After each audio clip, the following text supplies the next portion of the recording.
Hey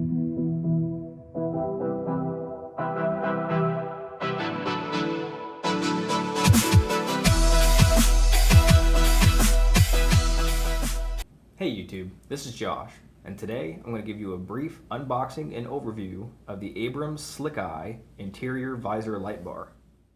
Now, as far as I can tell, Abrams is a fairly recent addition to the emergency vehicle lighting business community. This came to me today. I had ordered the blue version to go in my POV for response with the fire department. Got everything in here, your instruction sheet, general mounting instructions and things of that nature. Here is all of the mounting bracketry and screws to actually attach it to your vehicle. And got the lights and plenty of cord here, and a cigarette lighter adapter with your power toggle and mode switch, and it also gives you these bare wire pigtails if you want to hardwire the light as well. Go ahead and get these unwrapped.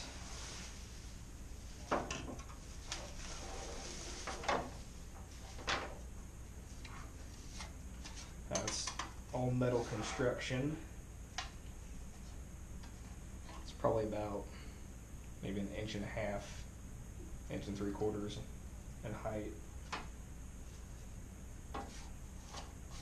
It's a little dusty. But you've got 5 modules here per side. Each one has 4 LEDs. Their website says that each LED is a 3-watt LED. We'll see here in a minute once we get it turned on. Just kind of looking over it as far as general construction and everything. Looks like a couple of these screws here might have been kind of put in a little crooked, but nothing feels loose or bent or anything like that.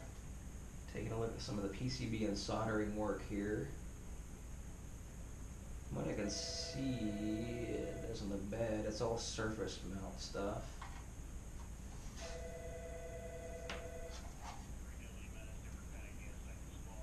Yeah, a couple other screws here that are kind of put in at an angle. I don't believe it'll affect the function of the light bar any, but if you do have to disassemble it to replace any of these modules or anything of that nature, it might pose some issues. A little bit of a nick in the powder coat there. It's fairly light though too, which is nice, especially with it being suspended from your visors the way it does.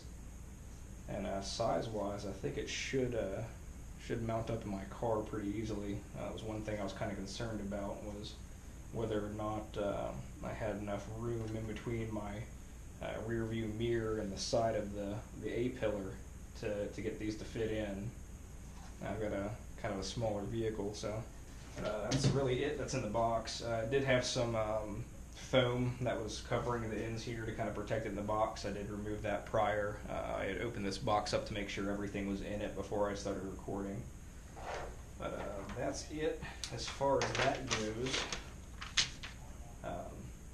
See if I can't get a hold of a power source real quick here and actually show the lights in action. Alright, you'll have to excuse the less than stellar recording conditions. I didn't have a 12-volt power supply that I could use in the conference room there where I was recording before, so I came out to the ambulance to plug it in. So we'll go ahead and we've got these plugged into the 12-volt accessory outlet here, and we'll go ahead and turn them on.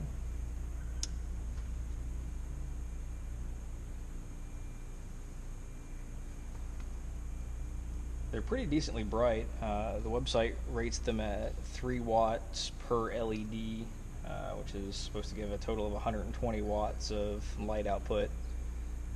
I'm no LED expert, but it seems fairly close. I've got some 4-watt LEDs and some Phoenix lighting that I already have on my POV, and these don't seem to be that much dimmer than the 4 watts from Phoenix, so they put out a decent amount of light. There's quite a few flash patterns. I'll go through a few of them here.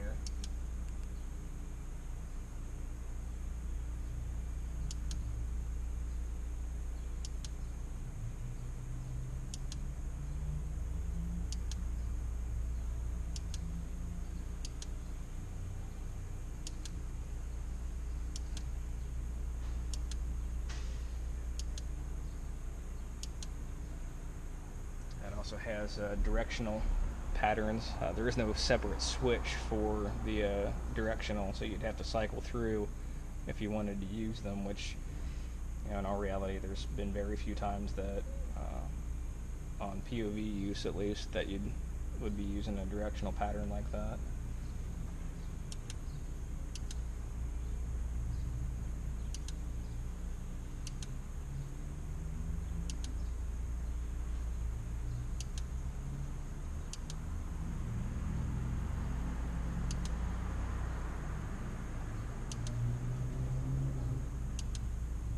I've noticed that when changing patterns, for whatever reason, that LED module doesn't light up on the first flash of the pattern. Doesn't really make a whole lot of difference, but not sure if it has to do with the flash controller that's mounted inside there or what.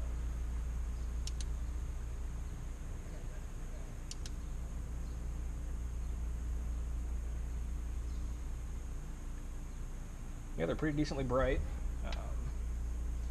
See if I can kind of off-axis visibility isn't exactly great, but that wasn't what I was going for.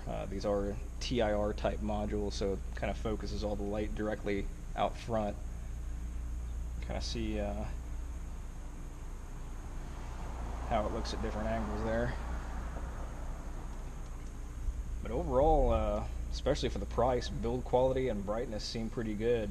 We'll see how it holds up over the long run, as far as the temperature cycling in a vehicle and you know, longevity of the LEDs and things like that. But overall, I do like it. I'll do either an additional video or tack it on to the end of this video, actually showing it mounted in the vehicle and in use. So for now, I like it. It's the Abrams SlickEye interior visor light bar.